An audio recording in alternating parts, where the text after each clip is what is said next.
What's going on, guys? Welcome back into the channel, and in today's video I'm going to be giving you my recommendations on how to best set up and utilize your scouting within MLB The Show 23, all of my tips and tricks to result in the best draft classes possible. If you have not checked out some of the other videos already on MLB The Show 23 on my channel, you will want to go check those out, because I've gotten pretty much an elite draft class every single time I've gone through a franchise. I've been through 10 plus now at this point, and I've never gotten a draft class that didn't have multiple A's and B's, with most of the draft class being A's and B's with the occasional other players mixed in. But you can get elite draft classes in this game without a whole lot of extra effort, so let's break that down for you now. The very first thing you're going to want to be able to do before you do anything else, and this is my #1 recommendation, is to adjust your actual scouts that you have within the game. You'll do that by going up here to the top right corner, and I'm going to go ahead and move my camera real quick just so you can see. You want to hop over to this little handshake symbol, go to contracts, and go to scouts. From this screen, you will have your 3 scouts to select from and to upgrade or downgrade, hiring other scouts. This will mix in with the other tips that I'm going to talk about, but there's a strategy to which scouts you want to actually acquire. You want to acquire scouts that have high efficiency and high grades in pitchers and position players. Discovery this year is not particularly effective. It is not a strategy that, as of right now, at the beginning of the game, that I recommend. You actually start off with a very large pool of players, and I have never not gotten an elite draft class out of the pool of players that it already gives you on day 1. So I don't recommend getting scouts for their discovery. I recommend getting scouts that have high efficiency, higher grades in pitching, and higher grades in position player, because that means that they're going to be the most efficient at scouting, and the most efficient at scouting specifically your pitchers and position players, which is what you really want. You want to find out as much information about these players as quickly as possible. You'll notice in the top middle of the screen you have a remaining scouting budget. This is a really nice addition to scouting this year that lets you quickly and easily judge whether you can afford another scout or not.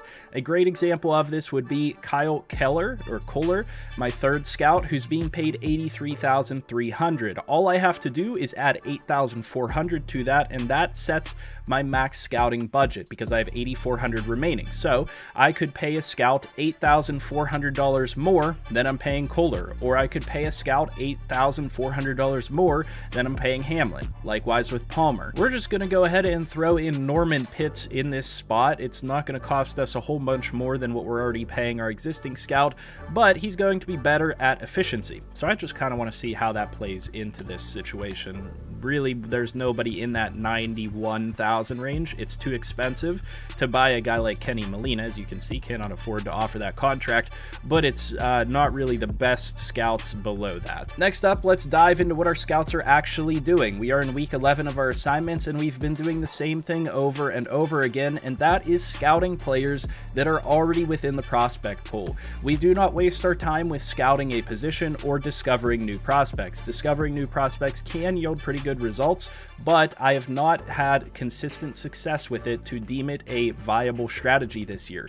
Scouting by position is not necessarily the most effective strategy either. Whenever you scout by position, you have to still select from West, Central, East, International, and that specific position, which is not all that effective, because when you actually look at your prospect pool, there's no good way to break down how many are at a specific region at a specific positions.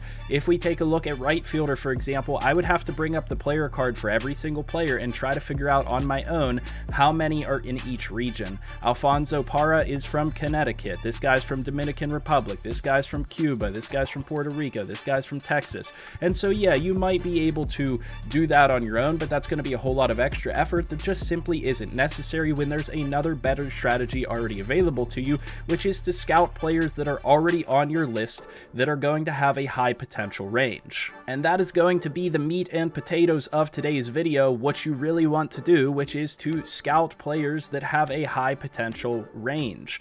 You will see that as we go through our prospects, everybody that we have scouted almost completely has a high 80s to 90s potential range. Realistically, that's what you want to scout. If you were scouting a specific player, you would want to scout a guy like Charles Cordova, who has that 80 to 99 potential range.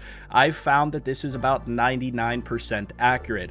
You will end up with some players that do go below it, or some players that might have a higher potential than their range states, but it's going to be least effective to scout the players out here that have a 65 to 99, for example.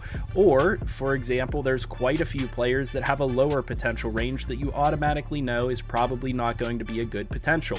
An example might be the 68 to 87 of Patrick Shipley. Likewise, we can go pretty far down into the scouting pool and find guys that have a 63 to an 82. We know that those players aren't going to have A or B potential, so don't even bother focusing on them. There are enough players within the draft class, within the scouting pool, that are going to have better potentials that you're going to be able to scout. We're 11 weeks in, and I still haven't finished scouting all of the players that have good potential ranges, and I've found so many good players that are available for us to pick from this year, and you'll see that here in a moment. Ideally, you're going to be looking for those 80 plus potential ranges or 70 plus. Anything from that high 70s into the 90s is what you're looking for. A great example of a player that I'm going to want to scout here at some point, or I might want to take a flyer on in the late rounds of the draft, would be Eli Ayala right here. Starting pitcher that has 80 to 94 potential, is not ranked in the MLB draft ranks and is not ranked in our draft ranks as well. He might be a little bit lower overall because he's 54 to 68, but that's still not so bad, and his age at 23 is a little bit old, but it's still a player we're going to want to consider because I'd rather have this guy who's pretty much going to be a B or A potential over somebody that's a C or D that's never going to progress. So from that perspective, I have now scouted a ton of players up until this point, but I'm going to keep doing the same thing until my week 14 is up. I'm going to keep scouting these players that have a high potential range. In this week specifically, we've selected a guy that's projected to go about 63rd overall. He's 56th on our board, but he's got 80 to 99 potential. Scott Newman has 75 to 99, and then Eli Ayala, as we talked about before, is not ranked with an 80 to 94. That's going to give us the best chance that they're going to be an A or B potential player and is going to be able to help our team in the long run. The other thing that you have to consider here is where you're actually drafting. So we are picking at pick 3, 36, 44, 81, 111, 141, and 171. If you were selecting at pick 15, for example, you wouldn't want to bother scouting the guys on the top draft ranks that are ranked number 1, 2, 3, 4, 5, 6, and so on. Those players are potentially not going to be there for you. You're going to want to focus on players that are at or around your draft pick. So, for example, I'm scouting a couple of players that are at or around the top 3, top 5 type of range so that I know one of them will be available for me. However, if you get past that, you're then going to see that I haven't scouted a ton of players in the first round, and that is because I know that my next pick is pick 36. So with there being 14 weeks of scouting and 3 players per week, you're going to want to focus on scouting a handful of players near your first round pick, a handful of players near your next pick, which for me would be 36, so I would keep scrolling until I see a bunch of players in that 36-ish range, and I would scout the players again that have the highest potential range. So Valdez here might be a good candidate for me with that 76 to 95 range around pick 36, pick 37. And then again, I would go on to my next pick. So you don't want to leave yourself completely hung out to dry in the later rounds. You don't just want to scout the best players in the draft class. With 14 weeks at 3 players scouted potentially per week, that's putting you at a maximum of 42 players scouted. And that's not even considering the fact that you don't get 100% on those players right away. So you have to reduce that amount significantly.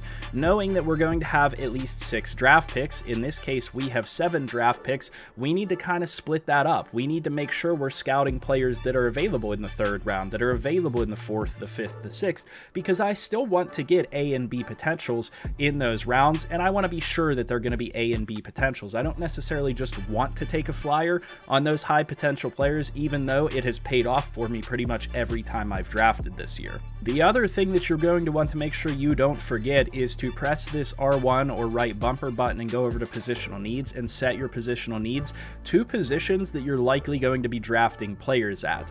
This is going to give you increased player interest, which is going to help you in signing those players once you've drafted them. You want maximum player interest so that you don't have have to throw a bunch of extra money at those players to sign them, and so that they will sign with your team quickly. You do not want to run the risk of not being able to sign those players, so if you see yourself drafting a bunch of starting pitchers, make sure you put your positional need at starting pitcher so you earn extra player interest there. This is something that's easy to overlook, but it's going to help you in the long run, even if just a little bit.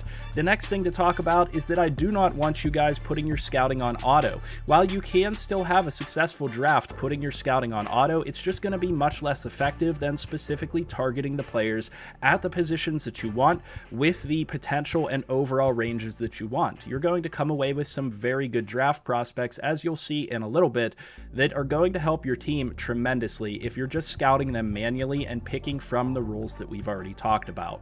Now, you're not always going to get 100% scouted on all of these players, so this is the next tip. We did get 100% on Ayala, for example, and we know that his potential is now an 84 to an 89, so we can be sure that he's going to be a high B potential player, and he's actually going to be a pretty decent overall in the high 50s into the 60s. So that player is great, but that doesn't mean we have to keep scouting Saldana here.